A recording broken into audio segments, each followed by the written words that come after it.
Okay, YouTube, going back to the past again. Everyone loves SpaghettiOs and meatballs, and we just want to pop that cap and cook it. Comment if you still eat this or you only ate it as a kid. All right,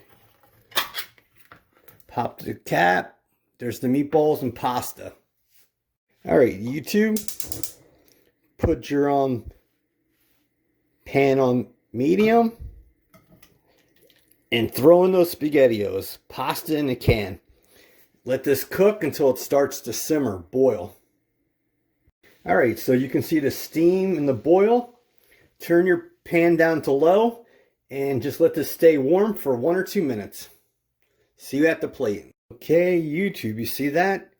Put that in there and you're ready to eat. All right, please like the video, subscribe, and I'll bring you so many different products each week. Enjoy.